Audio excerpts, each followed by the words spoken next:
इधर आरबीआई ने अपनी वार्षिक रिपोर्ट में कहा है कि भारतीय अर्थव्यवस्था को एआई और एमएल टेक्नोलॉजी की तेजी से अपनाने और बार बार आने वाले जलवायु झटकों से उत्पन्न मध्यम अवधि की चुनौतियों से भी निपटना होगा। आरबीआई ने कहा कि इन सब चुनौतियों के बावजूद भारतीय अर्थव्यवस्था व्यापक आर्थिक और वित्तीय स्थिरता के माहौल में अगले दशक में अपने विकास पथ को आगे बढ़ाने के लिए अच्छी तरीके से तैयार है।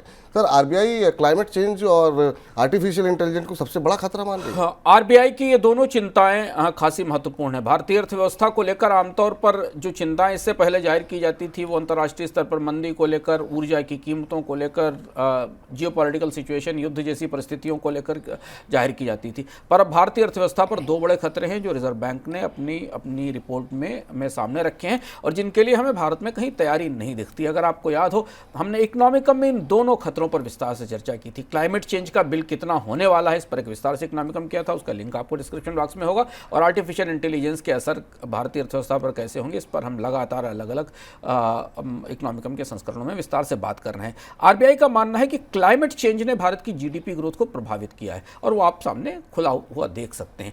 पिछले 2-3 साल में भारत में तूफानों, बाढ़ और भूस्खलन की जो चुनौतियां दिखी हैं और चूंकि भारत क्लाइमेट डिजास्टर्स के मामले में दुनिया में सबसे ज़्यादा प्रभावित टॉप 5 देशों में शामिल है, इसलिए भारतीय जीडीपी पर अब सीधा असर क्लाइमेट चेंज का दिख रहा है। जैसे पिछले साल एल नीनो हमने देखा और उसका असर सूखे के तौर पर सामने आया। तो ये महत्वपूर्ण बात है आरबीआई की तरफ से कि भारत की आर्थिक रणनीति में या भारत की आर्थिक नीतियों में क्लाइमेट चेंज के आर्थिक असर से निपटने की रणनीतियों की कमी दिखाई देती है। तो ये तो पहली चीज़ है, पर्यावरण का विनाश या पर्यावरण से उठने वाली चुनौतियां अर्थव्यवस्था पर प्रभावित करेंगी।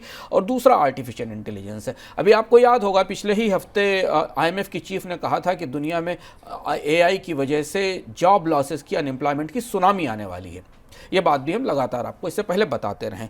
उस खतरे को अगर उस बयान के संदर्भ में देखा जाए तो आरबीआई इस बात की तरफ इशारा कर रहा है कि भारत में नौकरियों के लिए आर्टिफिशियल इंटेलिजेंस आने वाले समय में बड़ा संकट और बड़ी चुनौती बनने वाला है। हालांकि अब इसका आकलन तैयार किया जा रहा है, लेकिन भारतीय अर्थव्यवस्था में जो कि रोजगार, बेरोजगारी की समस्या से जूझ रही है, 7%, 8% की विकास दर के बाद भी भारत में रिकॉर्ड बेरोजगारी की दर है, उसके लिए आर्टिफिशियल इंटेलिजेंस बड़ी चुनौती है। रिजर्व बैंक ये महसूस कर रहा है कि अगर रोजगारों का बाजार बेहतर नहीं हुआ तो डिमांड को, कंजम्पशन को और मांग को बढ़ावा देने में बाजार में दिक्कत आएगी।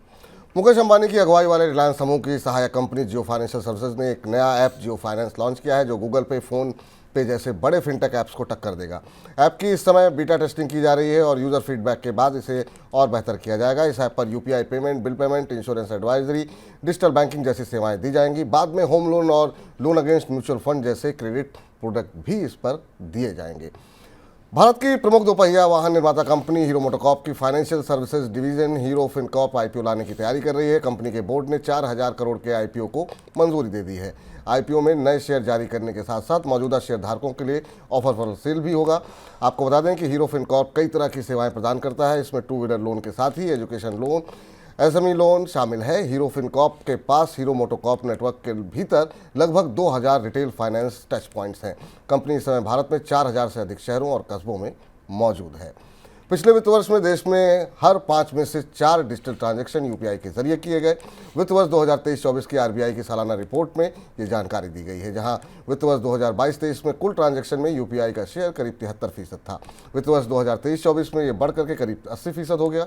वित्त वर्ष 2023-24 में डिजिटल पेमेंट के करीब 114 अरब ट्रांजैक्शन हुए हैं।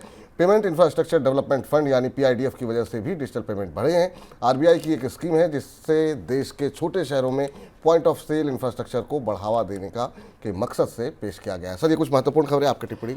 यूपीआई के मामले में आरबीआई की रिपोर्ट काफ़ी उत्साहित करती है। 5 में से 4 डिजिटल ट्रांजैक्शंस हुए हैं और अब इसके बाद आने वाले समय में बैंकों की तरफ से यूपीआई पर किसी न किसी तरीके की फीस या चार्ज लगाने का दबाव भी बनेगा। और इसके साथ चूंकि ये सप्ताह का आखिरी मनी सेंट्रल है तो हम आपको बताते चलें कि इस बार का इकोनॉमिकम देखना मत भूलिएगा। अगले सप्ताह तो चुनाव है, लेकिन इस बार के इकोनॉमिकम में हम आपको ले चलेंगे अमेरिका और चीन के नए ट्रेड वार के बीच में। और अब जो नया ट्रेड वार शुरू हुआ है कितना बड़ा है और इसका असर पूरी दुनिया की अर्थव्यवस्थाओं पर कैसे पड़ने वाला है। और अब जो पाले खींचे हैं, अब जो जिस तरीके का टकराव दिखाई दे रहा है वो अपने तरीके का अप्रत्याशित है। इसके भीतर ले चलेंगे और देखेंगे कि हमारी आपकी जेब और ज़िंदगी पर इसका क्या असर होने वाला है।